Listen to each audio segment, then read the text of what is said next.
everybody. Welcome to this week's From Boxes to Butterflies. And I have an amazing guest on. I mean, you know how often we meet people on LinkedIn, we meet them online, but we don't really ever get to see them in person? Well, that's that. This is somebody I got to see in person. So it's gonna be a lot of fun today.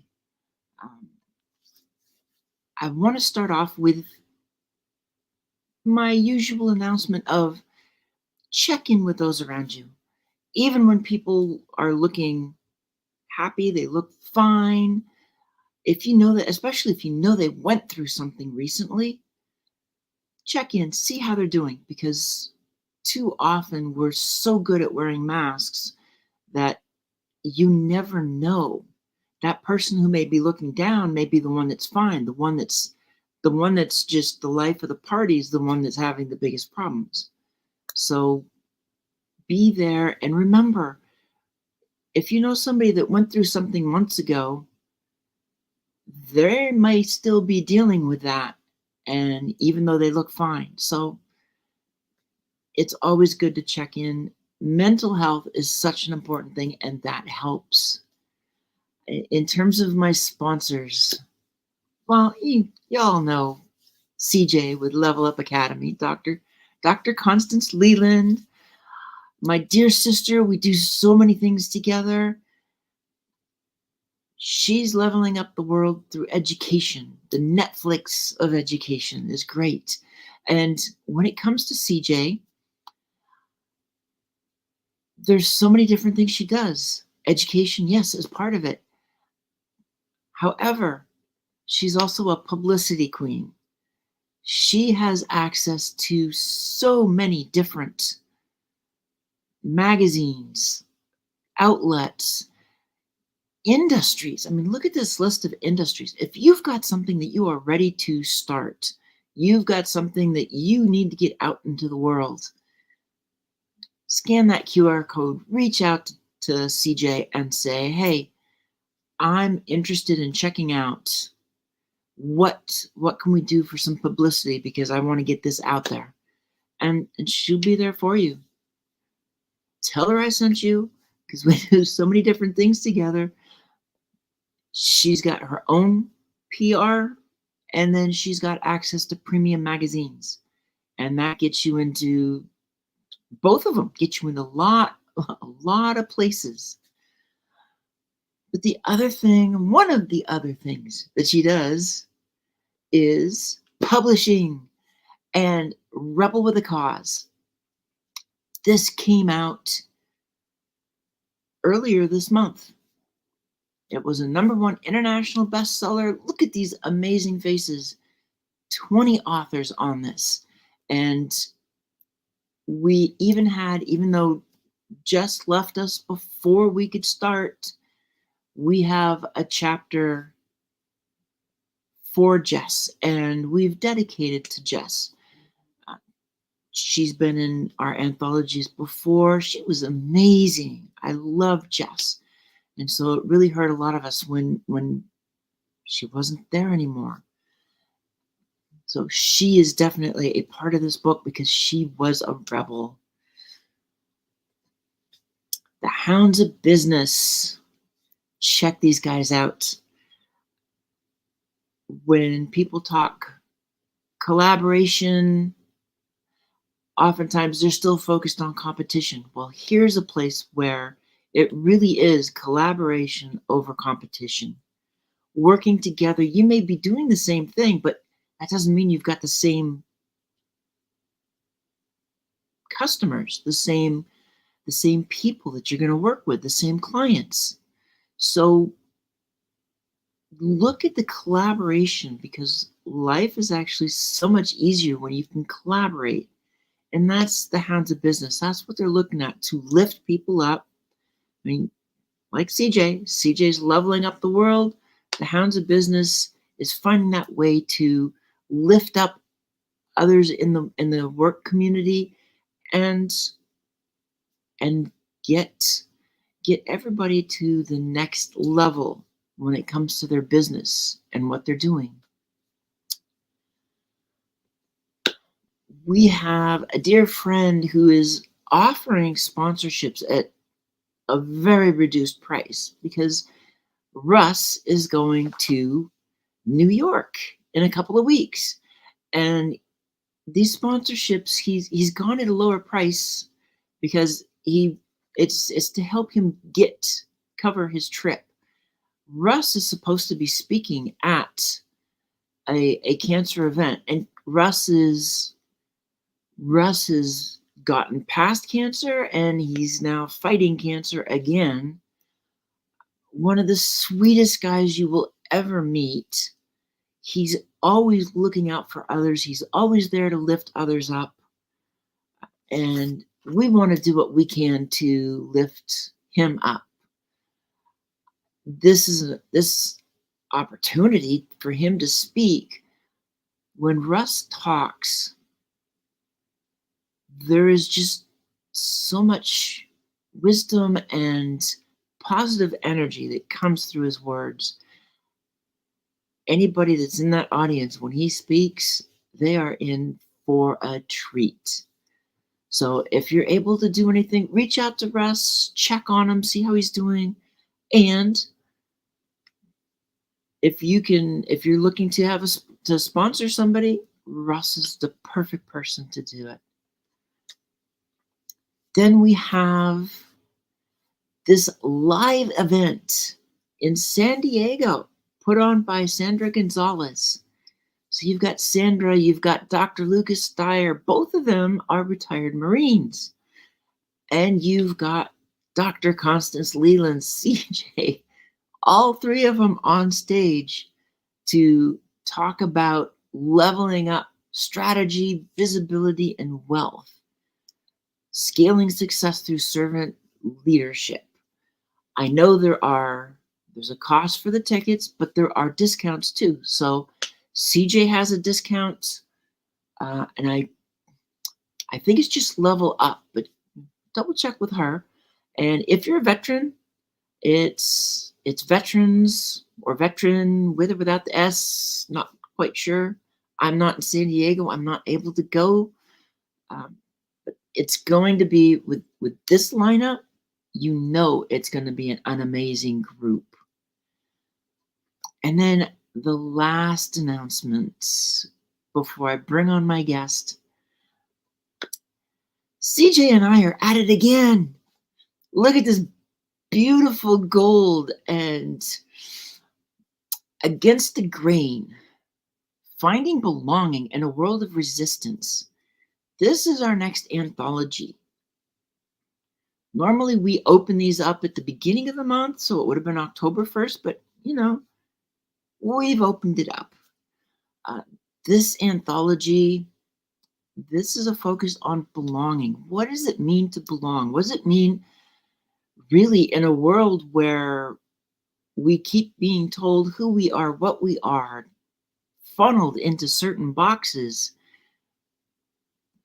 identified and defined by these different boxes? It becomes very hard to find where you belong, where you don't fit in, where you belong. There's a difference. And too often people try to fit in just to find someplace. But when you find that belonging, when you find that place that you can feel safe, you can be vulnerable, there's not judgment, because the foundation of that place is trust. And that's what this picture symbolizes. The three women in the middle, they have trust. They have that belonging. Whereas everybody else, you've got that busy world. People are on their phones. Or they're walking lost in their thoughts. You can be in a city full of millions and still be alone. But when you belong, you don't. So what's your story? What was it for you to move from having the world try and define you to resisting the world and finding that place where you belong. And with that, I am anxious to bring up my co-author. I like it. How are you doing? I'm doing great. How you doing? I'm doing good. It Excellent. was so much fun because this summer was not only a chance to meet you in person at a book signing for a previous book that CJ and I had done, but then you're a part of the latest anthology of Rebel with a Cause. Absolutely. And I had a really good time writing the chapter in the book. It brought back memories.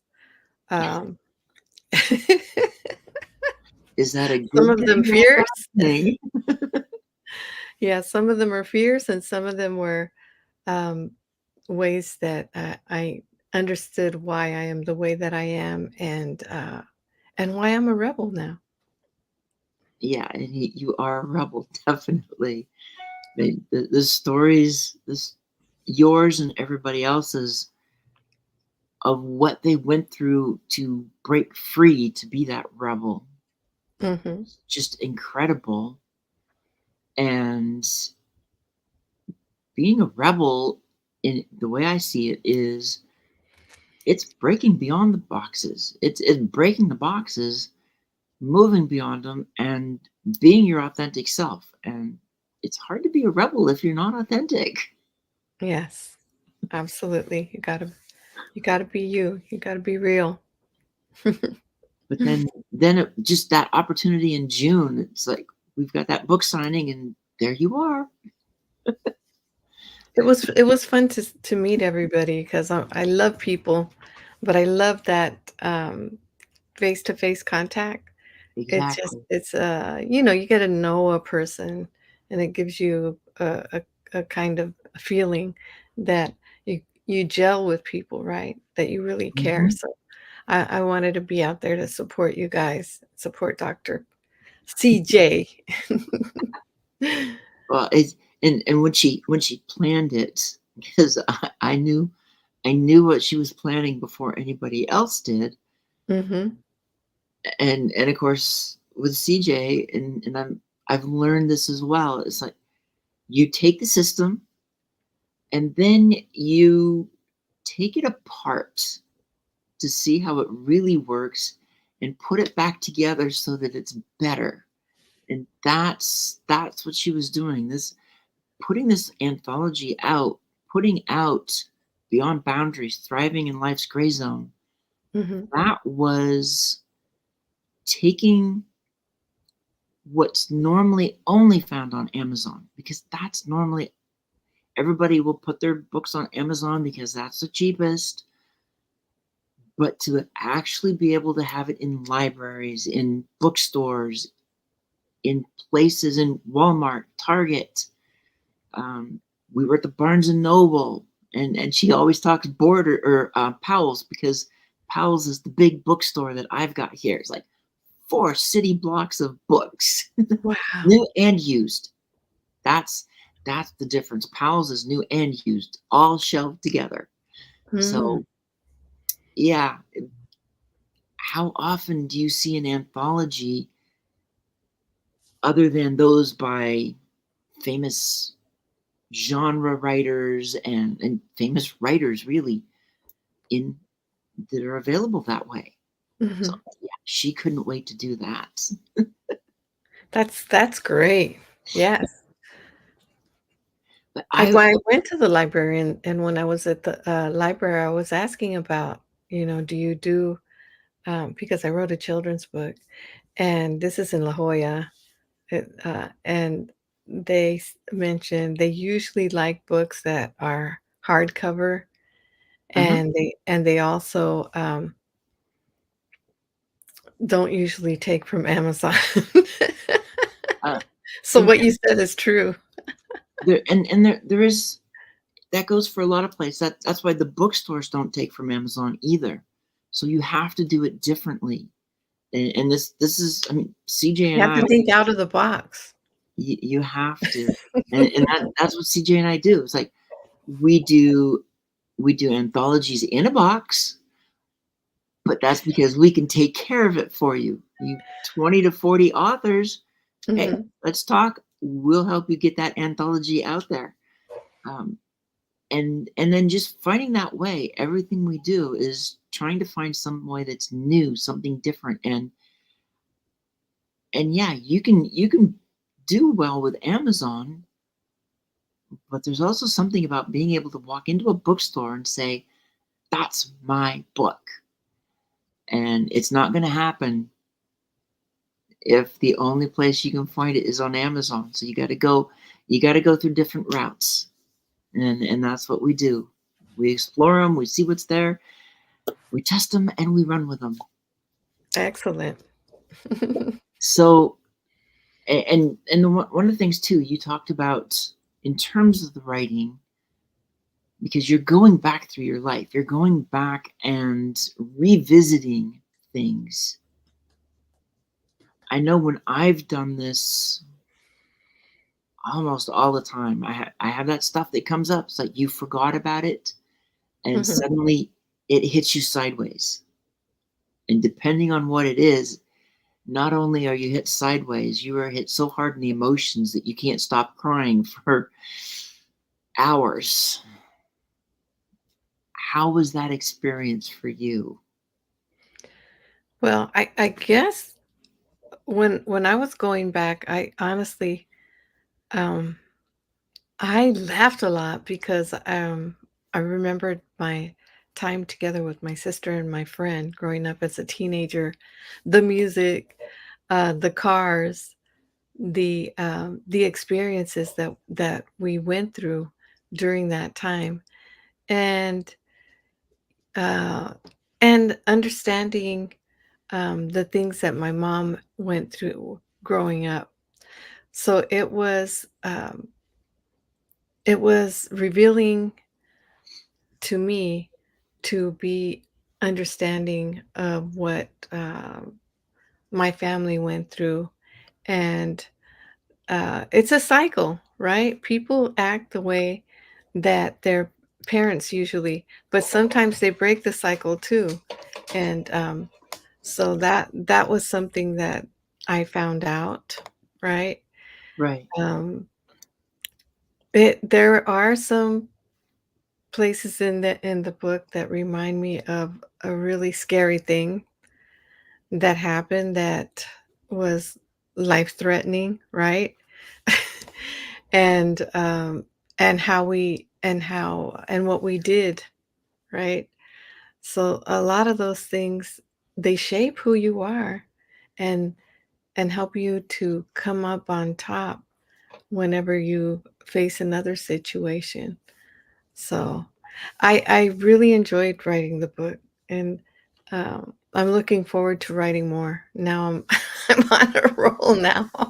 yeah, we have seen that with so many. That's why we've had so many repeat authors too. It's like Mhm. once they start, they can't wait to do the next one and the next one. And we talk different strategies with people on how they're writing, what they're writing. Um, when I listen to your story there, one of the things I really get out of it is, in terms of your past, you weren't alone. You actually went through it with two others. Yeah. And so when you talk laugh, having being able to laugh, and then you had those other two with you almost all the time. So that makes things different. It's easier to go to the bad stuff, through bad stuff, when you're not alone, Mhm. versus a lot of us that is what it is. So I love that different perspective, because it's like, okay, I can see that, and I keep that in mind, because I don't want somebody to go, well, you said you're going to be emotional, and I never was. I was like, everybody's going to have a different journey just in the writing. Yes, that's true. That's true. Um, I was emotional to some extent, but I was mostly, grateful and thankful. I guess that's what you could say. Grateful and thankful. Yeah. So I wanna talk. I want people to be able to get to know more about you, and I'm trying to think which is better, starting with kind of what you've done to get where you are, or some of the things you're doing on LinkedIn. What would you like to talk about first? Uh, I guess we could talk about things that I love to do. Oh, perfect. So, some of the things that I love to do because I do work with families that are low income. That's my other um, work is filming uh, and photography with families of Head Start and teachers. And so this is a totally different arena from LinkedIn because these families are usually disadvantaged, but I love working with the families and getting their stories of how Head Start has helped them in their lives. So that's part of what I love to do is getting to know the parents and getting to see how I could help them so that they could be so that they could grow, so that they can grow and see that if there's something else that they want to do in their life that they can do it. They can learn, they can be leaders in their communities as well. So that's one of the things that I love to do. I love the editing and the storytelling part of making film, right? I also love going to the Renaissance Fair with my sisters. We get dressed up in our costumes and we speak the Queen's English, or at least we try to. And then I need to get some lessons from Annie and Paulette. There you go. Yeah, but those things, and of course Comic Con. You know, I'm a Trekkie fan, and Star Wars is all right too. It's funny because they're always, the Star Wars against Star Trek, and I'm like, they're both good to me. But no, I love meeting people and learning about what moves them, what they're passionate about. So that's one side, and I love, the being able to act and improvisational because that's what you do when you go to the Renaissance Fair, right? But and another thing that I love is being here on LinkedIn and meeting people like you and CJ who are moving people forward with your ideas, innovation that you come up with on what we could do to help others in the world. And that's something that I do on audio rooms, right? Right. On LinkedIn audio rooms. So I have a lot of different audio rooms. One I do with Christina Segato, which is on branding, and uh, we're going to start making courses on how you can brand your organization. So those are some of the things that we do to help people develop their business.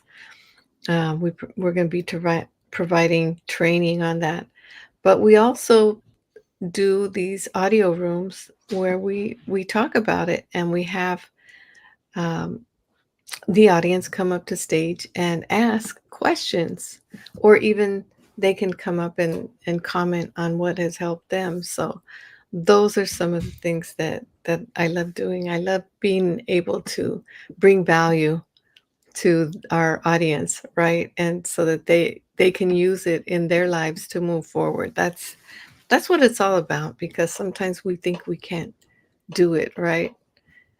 Um, and then when we finally do it, we're like, that wasn't so hard. No, Right. no. Oftentimes is much easier than we thought it would be. Mhm. Mhm. I like creating a culture of inclusion for people, so that it's a space for everybody to feel comfortable. I don't like people to feel like it's an uncomfortable space and everybody gets treated kindly, right? Because Right. kindness for me is a big deal. There's no need to be mean. And I think what happens sometimes in audio rooms, people have so many different ideas, so many different personalities, and they might take things a certain way when it's not that way. Or it might be that way. Maybe somebody does want to offend, and then that's when you step in and control the room so that it doesn't get out of hand, right? So I try to keep it no. We don't talk about politics and religion because there's so many different political views and so many different religious views. We want to respect everybody, right? So that I try to keep it on an even keel whenever we have our audio rooms. So, yeah, and I encourage people that if they need to DM me for something, I'm available. I try to be there for people, and those are just some of the things that I think are important. And then we do the a lot of lives like what you're doing here. Right. Yeah. I know you keep busy with a lot of things, and one of the things, because you talk inclusion, and what I've found, I've kind of I know a lot of people talk DEI, or they'll do DEIB, and I've kind of settled on belonging as really encompassing all of it. So if you feel like you belong, then you're included. It's diverse. It's a place that you can be vulnerable and safe. And like I said at the beginning, the to be in a space that you belong, to be able to be vulnerable like that means the foundation is built on trust. Yes, you have to have that relationship where you trust. If people don't trust you, they're not gonna talk talk to you, right? They'll keep things in. And when that happens, there's you feel an uncomfortable feeling like you can't, like how anybody who would feel when they don't have that trust, right? So trust is a big deal in any relationship. Yeah, it's very much a two-way street, because I hear a lot of people, and I've been in rooms, in spaces where people said this is a safe place.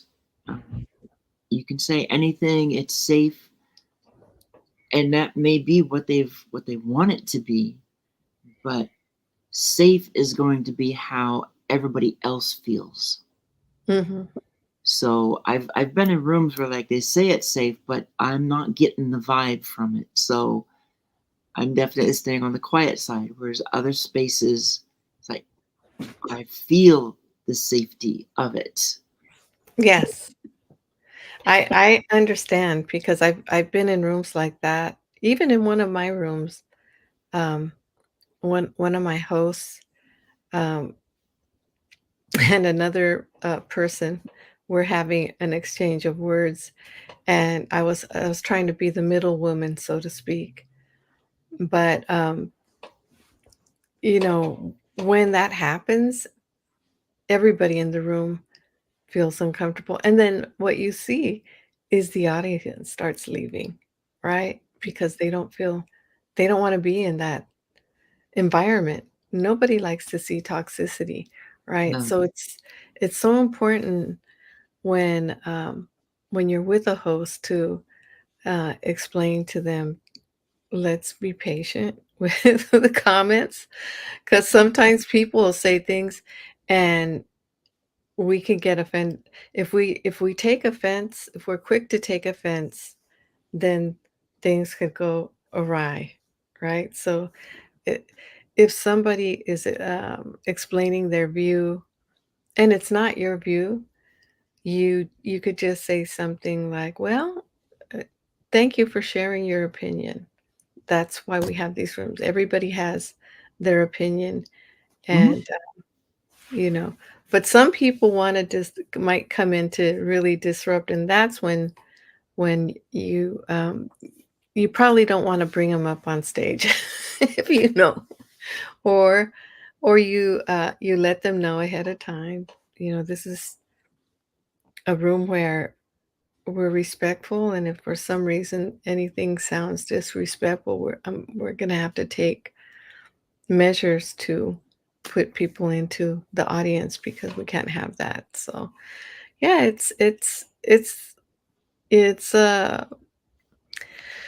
it takes skill, let me tell you. It takes skill because sometimes when you might be patient, the other person isn't, and and things Yeah. might, so but, this is how people learn how to be resilient, how to handle a situation in a calm and respectful way, right? It takes skill, and it takes kindness, it takes patience, but that's how um, that's how we polish ourselves to be the diamond that we're going to be, right? We have to continuously work on ourselves because all of us have something we need to work on, right?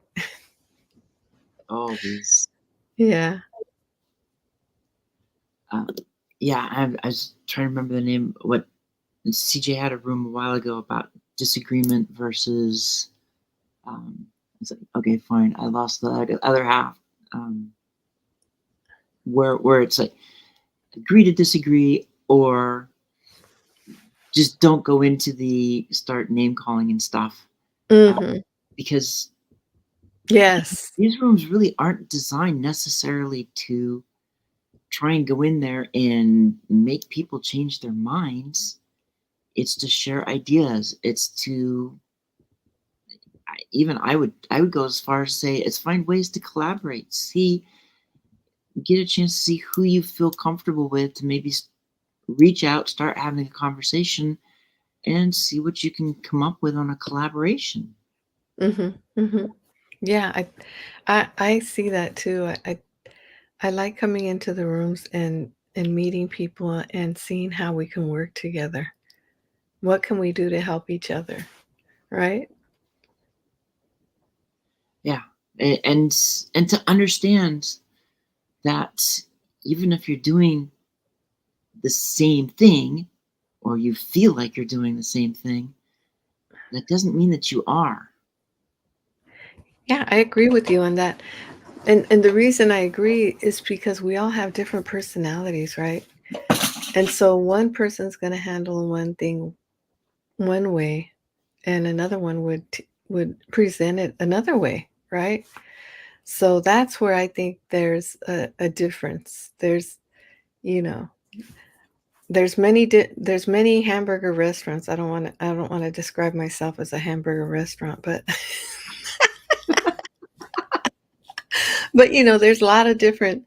But it's that they're made differently, right? The food is made differently in each one, and we want to be the one that's going to stand out and try and give the best that we can. So that's the beauty. We can be ourselves, and there's some people that come to our tribe, and there's some people that might want to go to another tribe, and that's okay.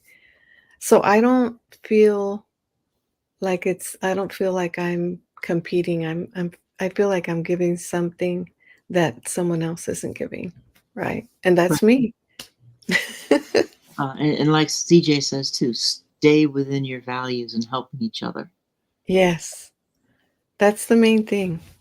That's why we're here, right? You have to be authentic, and that's the other thing. In a lot of those rooms, in some ways, you'll get a little bit more of what somebody's really like, because once they start talking, they can't help, unless they're really good at keeping that mask on in that kind of a space. it's gonna slip. Whatever, if you see they're great in their writing, but then you get them speaking in a room, you might hear a totally different person. Absolutely. I think you're right about that. And that's why I like the audio rooms because I think people get to know who you are by the things that you talk about and how you treat everyone in the room, right? So that's important. And Jason's got a good point there too. It's like, remember what grandpa and grandma used to say, and sometimes even parents, if you don't have something nice to say, don't say anything. Absolutely. I remember that. Yeah, I Thumper said that too in Bambi. You oh, can't there we say go.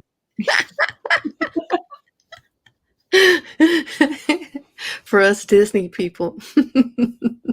Oh But that's a yes, good point, you know? I It's just haven't watched that one in a long time. I know, right? So, But yeah, I love the whole, these audio rooms and also these lives because people get to see your face and your expressions and things like that as well. That tells a lot about the type of person that you are too, right? When people could see, how you are as a person.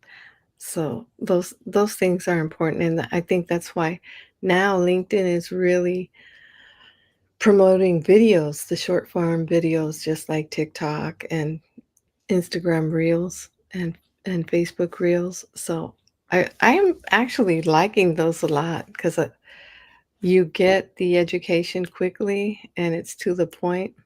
My sister was cracking me up. She was looking at something. Oh, we were looking at how because you know how dentists in the past used to put amalgam fillings in the mouth and how they're finding it's not good for you. So there's a way to get those out. So she goes, I want to see what they do. So she goes to YouTube and the guy starts talking about it, but he goes into this long spiel. So she's like, well, let me fast forward. And um, that's what these small little clips are. They fast forward, they get to the point, and that's how people are nowadays. They want to get to the point right away and get that message. Sometimes you got to take time to to show the message. Even movies from before, they might take longer to explain something, whereas now everything is faster, right? right, I see that too because I see some places that they talk so much about doing those long ads, and it's like those infomercials. I mean, sure, they were a big deal 20 years ago, but nowadays nobody's got an extra 10, 15, 20 minutes to hear them talk and lead you up to whatever it is that they're going to finally try to not give you an answer for, but sell you. Mhm, mhm. And it's like, there's going to be a sale pitch. They'll say it's free, and by the time it's done, it's like, yeah, and you can buy this product, it will do. And I just wasted 40 minutes because for some of us, like with my ADHD, video will suck me in. I, unlike my dear sister, who can have a movie playing, radio going, grading papers, listening to somebody. Part of me is like, damn, I got the wrong one.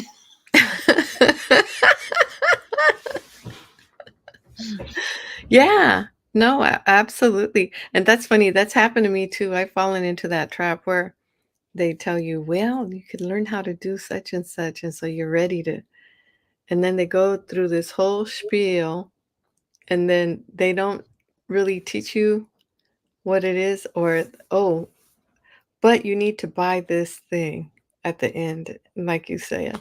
And Yeah, here you're thinking, Okay, I didn't get the answer. I was just on there for 40 minutes. Oh my goodness, yeah. Well, and then on top of that, that free thing turned into a 50, 80, $130. It's like, I don't have the money for that. Mhm, absolutely. You know, we've turned into a world of consumerism, right? So, Consumerism, and everything has to happen in a immediately. snap. It's and Amazon, I mean, social media is doing it, but Amazon really has helped push that.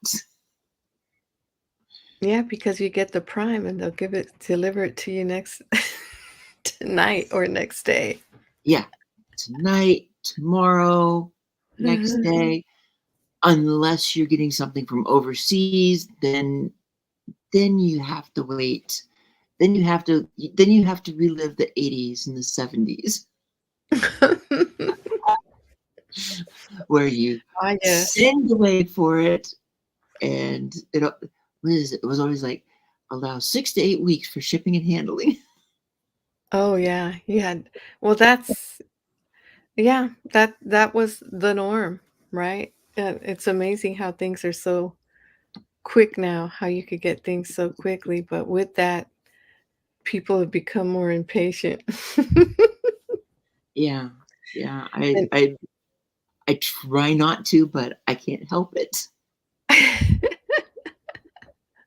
You mean make that purchase? Well, I think I'm getting over that part. It's the impatient piece, though. It's that gotta have something happen now, immediately, instead of it's like you're if I can sit down and go, okay, I've written this thing, I don't have to post it right away. I don't have to do it right away. Let it sit for a few hours, let it wait until tomorrow, Mhm. and then check it again before sending. Patience. When do we get to have patience? And when it comes to shopping, patience is 1 to 2 weeks. That's patience for something. Yes. Well, I think that when it's on a first come first serve basis to purchase something, then they make you think, oh, I got to get this right away, or else it's not going to be here, right? Yeah, I just did I did some marketing presentations for a group with CJ, and one of the things I talked about in terms of marketing and the messaging and everything is that that's one of the pieces, that scarcity.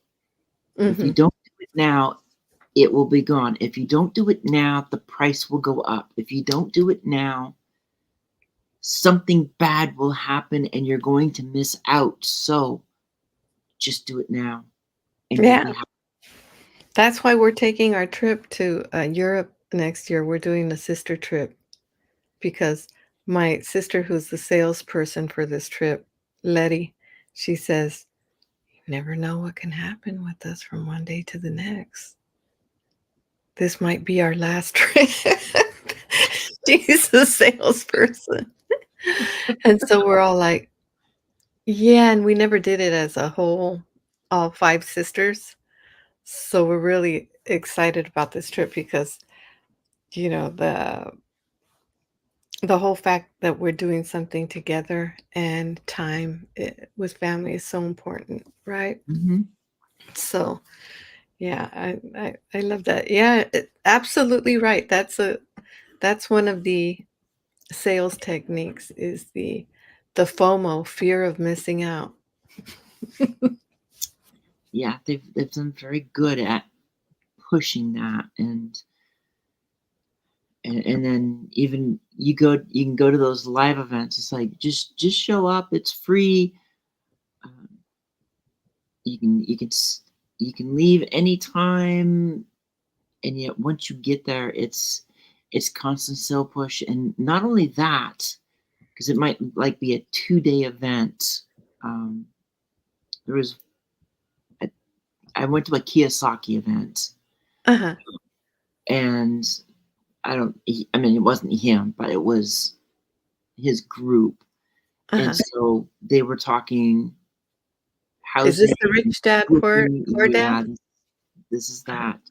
So they're focused on real estate, and the people who signed up for it, who would put this chunk of money down, sign up for it, as soon as they had done that, as soon as they had basically maxed out their credit cards to do this, Uh-huh. then they became eagles, and they got something special. And so whoever the first one was, I mean, they're like pointing them out, showing them off, and letting that person's walking around with whatever badges and stuff fits it. It's like, here's your huge gift pack, um, and selling it and selling it. It's like, oh, don't worry about maxing out your credit cards, because you will get the money back when you start doing this stuff. You know, you have to do it. Um, you just, it's high pressure, and Yeah. unfortunately for some, it's like it's so hard to say no. Yes. Yes. Yeah. I like to be the person that if I'm selling something, I don't want people to feel like they're pressured, right? I would like a person to feel comfortable with the purchase, you know, because I've been that person that at the car dealership that bought the car, right? And so, yeah, I think it's important to have that balance to to make sure the person feels comfortable, right? So, Exactly. and provide value, provide something, um, provide extra. Always try to give more than you were than you say you're going to give. Give more than what, and that way people are surprised, right? Well, like CJ says, um, under under promise, over deliver, Yes. and that's really the best way to do business. And we've had so many people. There's Willie J, another author. I saw, who else did I see in there? I saw Miguel was in there, Lisa Mhm. was in there, Michelle. So um, a lot of the authors from Rebel with a Cause, a lot of rebels, Got a lot of rebels here. a lot of rebels. Yes. Yes. And Willie is definitely a rebel. I've Mhm. been in, let's see, one, two, I think this is the fifth book, Wow. Congratulations, Willie. You are in a writing spree, my friend. maybe four. I no, it might be the fourth. I think this was the fourth with Willie. I mean, I have. It's hard for me to keep track of them anymore, because I've done I've done 7 anthologies, and Mhm. 6 of them was CJ's been and I have been together in 6 of them. We've published the last 3, and then there was one that I was in that they weren't, that she wasn't. So, What's your favorite one that you've done, Susanna? ooh, they've I mean, it's the last 3. Nothing else that I've worked on compares to any of the last 3. And the way it's hard for me to really pick one of them, because we we have so many amazing authors in each, and a different focus. I mean, Mhm. thriving in beyond boundaries, thriving in life's gray zone. It's it's what it's like to thrive. And then it was Moving Beyond Boxes, The Journey to Self-Discovery, which is really more of the prequel to Mhm. Beyond Boundaries. And then Rebel with a Cause was probably the most emotional one for me, because of what happened with Jess at the beginning. Yeah. And CJ's talked about it. CJ, after that news, I mean, she went dark for a couple of days, but she wrote and basically wrote her chapter in just a few hours. And I already knew Wow. she had that ability. Um, but then for me, yes, I wrote a 3,000 word chapter in like 4 hours between, I think, Tuesday night, Monday or Tuesday night, and Wednesday morning kind of deal. Mhm. Next morning, um, but it had nothing to do with. No, I did it Tuesday night. I wrote it Tuesday night to Wednesday morning because the tentative name of that chapter is uh, Anatomy of a Crash. Mm. Because that Tuesday night, I was so aware of sliding into depression at that point Mm. because of what happened with Jess and everything that was going on.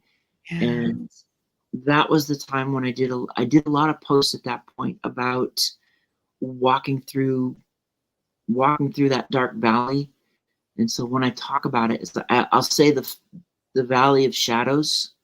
Mhm. It's like a reference to Psalm 23. I just don't Yes. have depth to it. Mhm. But going through that dark valley of shadow, and the graphics that I had for it, whether it was walking into that darkness or that slide down, because Mhm. sometimes it can be slow, but sometimes it was like, I hadn't thought of it this way before. It was like one of the tachycardia events I've had, because Mm. I get tachycardia and I just sit there. It's like, oh crap, here it comes, and I can't stop it. And within no time, suddenly my heart's at like 190 beats. Mm. This was the same thing. It's like I'm what it's like you know you're going fast, but you're watching it in slow motion. Mhm. And so you're like, is this really happening? This is eerie. And Mhm. once you start down that slide, though, you can't go back up. As Danielle will say, have you ever tried to walk up a slide on a playground? I I mean, have. the closest you can do it is probably to take your socks off and maybe go put Yeah, on shoes, definitely. You better. but it's not easy, Mhm. especially if it's a steeper slide. Mhm. Yeah, don't try So it with escalators either, the ones that are going down. But as a kid, you do those things. Kids do those things. Yeah, they do. yeah. But yeah, that was so that one was the most emotional of everything. Uh, but it's also the one in many ways that led to this one.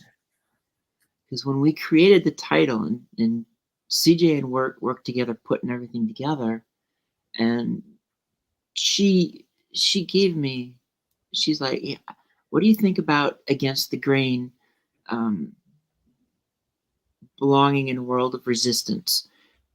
And I I was looking over. I decided to dissect it as I was going to figure out, okay, what is the meaning of this? If this is what it's going to be, and I went back to my chapter from Rebel, and I had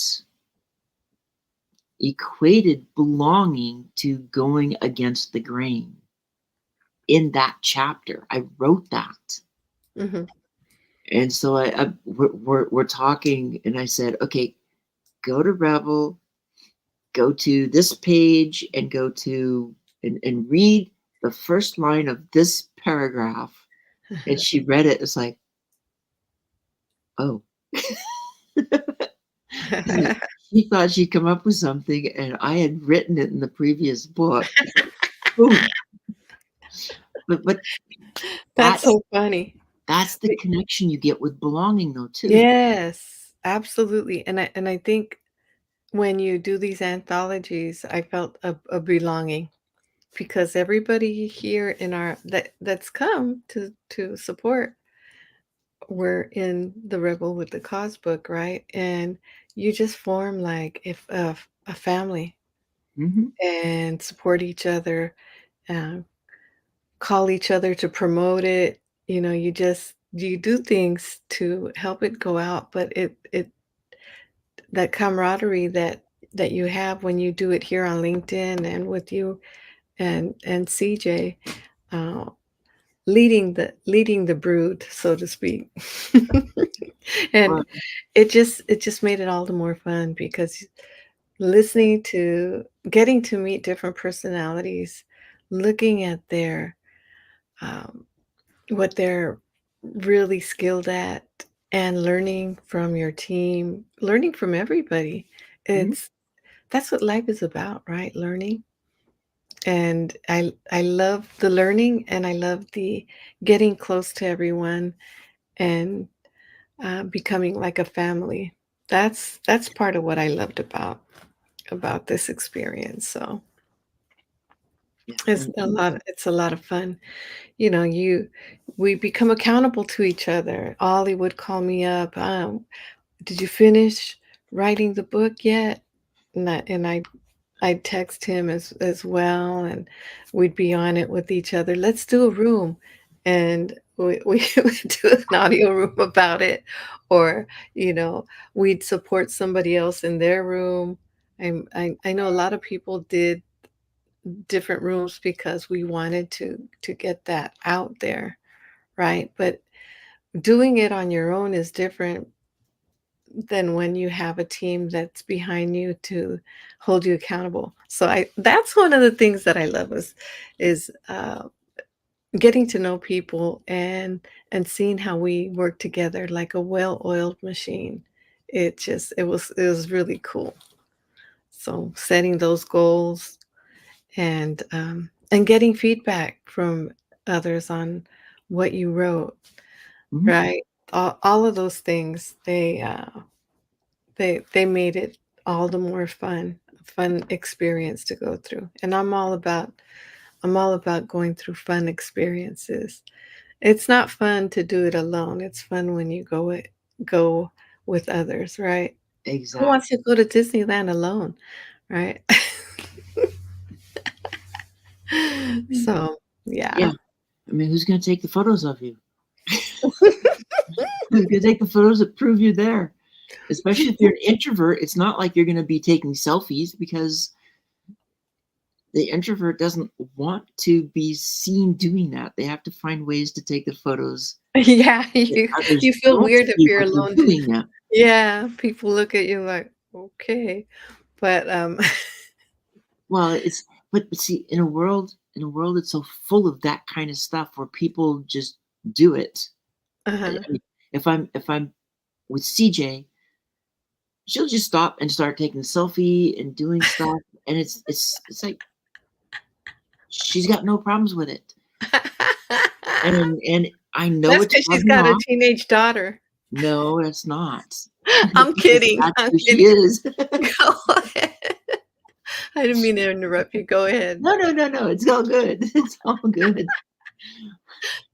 But I know she's rubbing off on me because to me, it would be if I'm gonna be in that kind of an environment and I'm gonna try Uh, and get a selfie, it's gonna be very try to not be observed. It's because nonchalant. there well, and some of it too has to do with how we grew up. I mean, we go right back to writing these anthologies and what you go through. Mhm. It's looking at what did you go through when you grew up that for me, I was very outgoing. People my aunt would say that during her wedding at the wedding, people had to put their hands on my shoulders to keep me still for photos because we're talking the early 70s. So your iPhone did not exist and cameras. what was it? I saw something. Oh, I think it was a Jeff Foxworthy thing. It's like you had the cameras that you had to go buy film and you put it into the camera and you had to take the pictures but never know what they look like until you Blurry. gave them to somebody. Mhm. They're gonna be blurry if you're moving, right? Exactly. It won't deal with it. Did Yeah. you get the right all that stuff? So it's like, but something happened and the introvert is what took over. And so Uh-huh. the idea of doing that, of being the center of attention like that was difficult. It's like I don't want people to think whatever because I didn't want to deal with judgment. Yes. Um, being with I CJ, I'm learning to just, you know, okay, so today I went with my natural hair instead of a wig. Uh-huh, and it looks nice. Uh-huh. It's also going to be 90 degrees out, so it's like I'm not going for wigs today. It's too hot. But I would never do wigs until this summer because of my dear sister, Oh, and she knows that. It's like I told her, it's like I've tried, but I just don't get it. And so when we were in San Diego on Sunday, uh-huh, we taped her live show, and then she put it on that night. But when we taped it, it was she put Danielle in a blonde wig. She had the red, and she put me in pink. uh-huh. And and the pink wig is really not much different than what I got. So on Sunday night, we both show up with, or last week, we both show up with basically the same hair color. So sometimes we'll do that. It's like, which wig are you doing? Do we want to match or do we want to be different? And we didn't even plan that one. It get on. It's like she's got her hat and the pink wig, and I've got the pink. And like off we go. Nice, nice. I think, wigs can be fun. I didn't start wearing them until Comic-Con and cosplay. It got me into that type of thing, right? And sometimes I'll just wear one, but, it makes life fun to be able to try different things, right? Life is about exploring and having an adventure, right? When you There's make life adventurous, it's fun. I So know. we I walked into a Costco. I was in Costco waiting to get a prescription. Some lady looks at me because I happen to have the pink one on, and she's like, "I love your hair. Did you have somebody do that?" I just said no. I didn't say anything else. It's like no, and so I know she's kind of going, "She did it herself." she's like, "She's doesn't want me to know where to go." Um, But who cares? I mean, we can't explain everything in our lives to everybody, right? no, I've and I think it was yeah, I think it was this past Thursday because I had the pink, so I just left it on because I had to go to Costco. Uh-huh.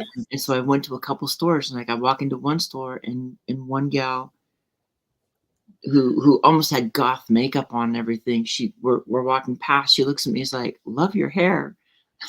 And it happened in Costco too. That gal had purple within her dark hair. It's like, so I'm looking at her. It's like, yeah, like yours too. So, and then of course we've hit that hour mark because it Yes, just happens so fast on these shows. it does, it does. But I want to make sure everybody knows how to get a hold of you, where to reach you, where to Yes. find you. Um, Absolutely. I wanna thank everybody who's here and everybody who's watching the replay as well, and of course, you, Susanna Don, for letting me be on here. I appreciate that. So, they could just find me on LinkedIn. That's where I spend most of my time, Angelica Corral on LinkedIn, and you could send me a DM if you have a question, if you want to be on an audio room and you need some help on how to do an audio room. I'm always here. And also with these lives, this month is Hispanic Heritage Month, so I've been featuring that for this month. But I'm so excited to always feature people just like you because that's how you really get to know someone, right? So that's it for me. Thank you so much, Susanna. I, I was excited to have you on, and you talk about Hispanic this month. Um, I think next month is Filipino month, so that will be the big month for CJ and Danielle and many others who Yeah, are Filipino. awesome. I think I'll do some interviews for that because I'm all about the inclusion. So Hmm. that would be fun. That would be Yeah, fun. yeah. But I I remember. I think it was Danielle mentioned that. I haven't actually looked it up, but I trust them. Yeah, and, the Filipino Film Festival is in San Diego. It starts on the 1st of October, so it makes sense, That right? so that may be the beginning of National Filipino Month or whatever the designation is for it. Nice, So nice. yeah, it should be an exciting month then. Mm, mhm. Because I've only been to the Philippines once. Oh, wow, I've never gone. I went once, and now I know don't go without your sisters. What's that? Don't go without your sisters.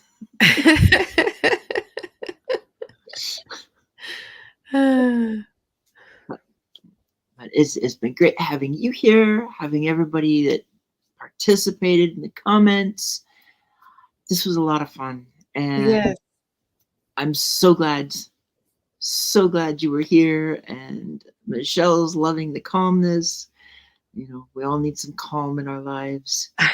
Um, next week, it's going to be a one-off. I'm not doing it at this time at 9 a.m. Pacific. It's actually going to be 1 p.m. on Wednesday, 1 p.m. Pacific, because I'll have Sandra Both on, another author. Uh-huh.